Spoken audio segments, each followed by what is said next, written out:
Okay, students, in this video we will do chapter 5 Beautifying the Document worksheet 6. This video is for class 4 students and let us start with worksheet 6 now.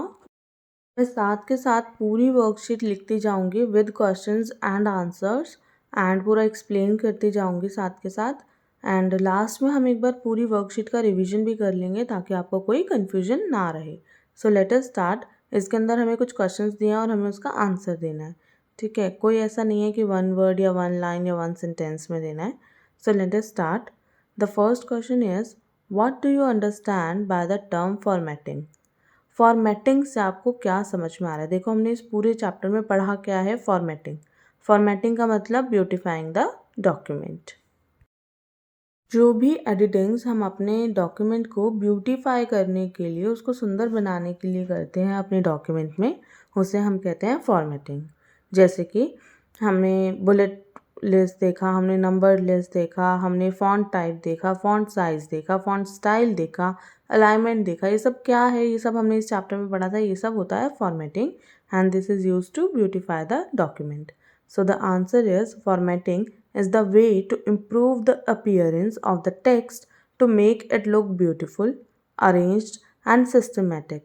Formatting एक तरीका है improve करने का, जैसा हमारा text दिख रहा है उस चीज़ को इम्प्रूव करने का ताकि वो सुंदर दिखे, एक अरेंज्ड ऑर्डर दिखे, उसका अरेंज हो सब कुछ, ऐसा नहीं है कि सब कुछ इधर उधर हो रखा है, और एक सिस्टमैटिक तरीके से किसी भी डॉक्यूमेंट को दिखाने के लिए हम क्या करते हैं, फॉर्मेटिंग.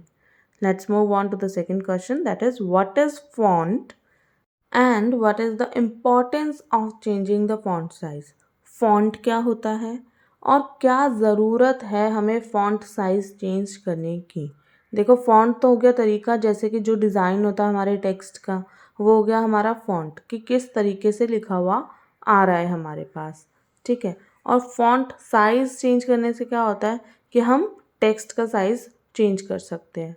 ठीक है, जो भी हमारा टेक्स्ट है उसका क्या साइज़ रहे, कब बड़ा आए अल्फ़ाबेट, कब छोटा आए. Not just alphabet, numbers, symbols, anything, किसी भी चीज़ का साइज़ छोटा या बड़ा करें अगर हम टेक्स्ट में, तो वो होता है हमारा फॉन्ट साइज़ को चेंज करने से. ठीक है, तो फॉन्ट का क्या लिखा है आंसर देखो. A font is the design of the characters which you type. जो भी हम टाइप कर रहे हैं उसका जो डिज़ाइन है कैरेक्टर्स का, वो क्या होता है, वो फॉन्ट होता है हमारा. और by changing the font size the text size can be change. The text can be made larger और स्मॉलर इन साइज. ठीक है, तो फॉन्ट साइज अगर हम चेंज करें तो टेक्स्ट हम बड़ा या छोटा कर सकते हैं उससे. तो ये था हमारा second question. Let's move on to the third question.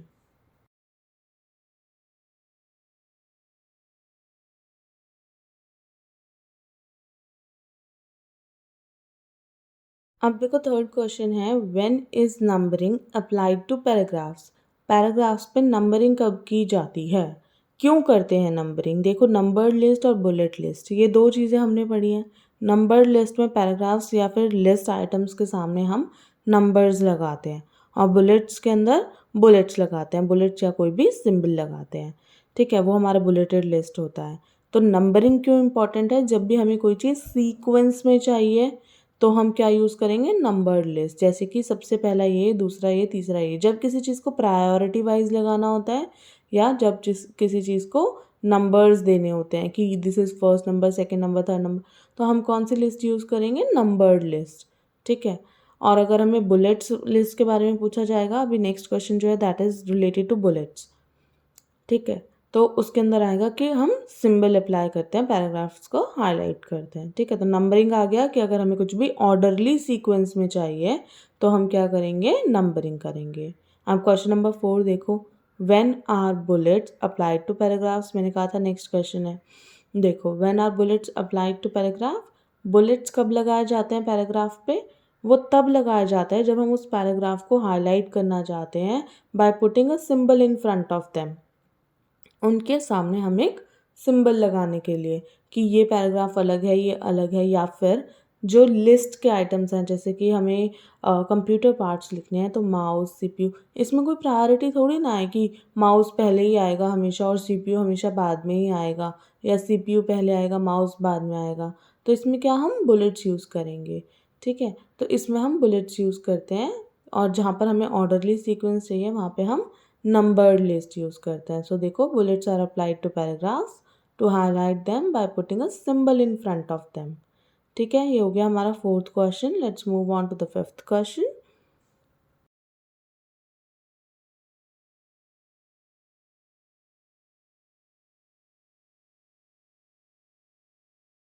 अब देखो, फिफ्थ क्वेश्चन है, what do you mean by left alignment. Left alignment से आप क्या समझते हैं? देखो, हमने 4 तरह के अलाइनमेंट्स पढ़े हैं, left alignment, right alignment, centre alignment and justified alignment.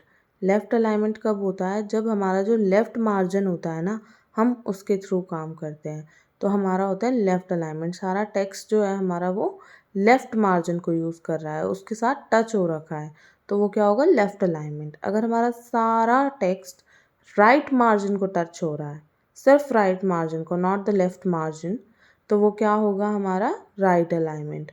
और अगर कोई टेक्स्ट हमारा सेंटर से जा रहा है तो वो होगा सेंटर अलाइनमेंट। और जस्टिफाइड अलाइनमेंट जो दोनों साइड के मार्जिन्स को ध्यान में रखकर हमारे टेक्स्ट को इवनली डिस्ट्रीब्यूट करता है, इवनली प्रिंट करता है या फिर इवनली टाइप करता है, वो होता है हमारा जस्टिफाइड अलाइनमेंट। ठीक है, तो देखो, लेफ्ट अलाइनमेंट में, in left alignment the type text aligns to the left margin. जो लेफ्ट अलाइनमेंट है हमारा, उसके अंदर जो टेक्स्ट है वो हमारा लेफ्ट मार्जिन की तरफ अलाइंड होता है। सारा टेक्स्ट जो होता है वो लेफ्ट मार्जिन के साथ जुड़ा हुआ होता है, लिखा होता है जो, तो वो बिल्कुल लेफ्ट मार्जिन के साथ लाइन में चलता है। देखो, six question, what do you mean by justified alignment. अभी मैंने बताया जस्टिफाइड अलाइनमेंट क्या होता है, जिसके अंदर हम दोनों साइड के मार्जिन्स को ध्यान में रख के इवनली अपने टेक्स्ट को डिस्ट्रीब्यूट करवाते हैं। ठीक है, तो वो होगा हमारा जस्टिफाइड अलाइनमेंट। तो यही 4 टाइप के अलाइनमेंट्स हैं, इन्हें ध्यान में रखो। कोई भी क्वेश्चन आ सकता है, left alignment, right alignment, justified alignment and centre alignment. तो देखो, in justified alignment the text aligns to the left as well as the right margins, creating evenly aligned text. Okay, in justified alignment देखो, जो मैंने बोला था कि left as well as right margin जो है उनकी तरफ दोनों में ध्यान देकर और फिर इवनली डिस्ट्रीब्यूट होता है। अब जल्दी से रिवाइज कर लेते हैं। What do you understand by the term formatting. Formatting क्या है? ये एक तरीका है इम्प्रूव करने का appearance of the text to make it look beautiful, arrange and systematic. सुंदर दिखे, अरेंज दिखे और सिस्टमैटिक दिखे।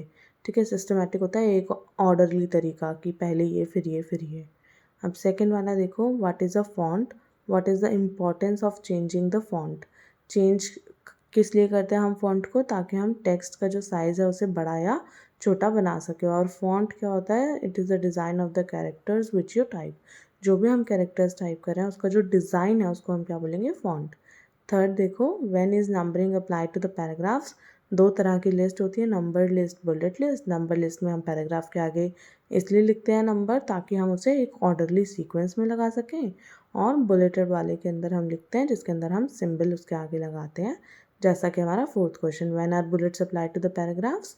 Bullets are applied to the paragraphs to highlight them by putting a symbol in front of them. उनके सामने symbol लगा देते हैं ताकि हम उन्हें अलग अलग दिखा सकें। फिफ्थ क्वेश्चन देखो, what do you mean by the left alignment. In the left alignment the type text align to the left margin. जो लेफ्ट अलाइनमेंट है उसके अंदर हमारा जो टाइप टेक्स्ट है वो कहाँ पर होगा? लेफ्ट मार्जिन पे अप्लाई होगा। ठीक है, सारा उसमें लेफ्ट मार्जिन पे अलाइंड होता है। सिक्स क्वेश्चन देखो, what do you mean by justified alignment. Justified alignment the text aligns to the left as well as the right margin, creating evenly align text. मतलब कि दोनों, right as well as left, दोनों side के जो margins हैं उनको ध्यान में रख के हमारे टेक्स्ट को इवनली डिस्ट्रीब्यूट करता है, इवनली अलाइन करता है। तो इसी के साथ हमारी वर्कशीट 6 कंप्लीट हो गई है। अच्छे से याद कर लो, अच्छे से रिवाइज कर लो सारी चीज़ें, इसीलिए 2 बार मैं रिवाइज करवा रही हूँ। ठीक है, अच्छे से रिवाइज करेंगे और वर्कशीट 7 हम करेंगे नेक्स्ट वीडियो में। Okay then, bye.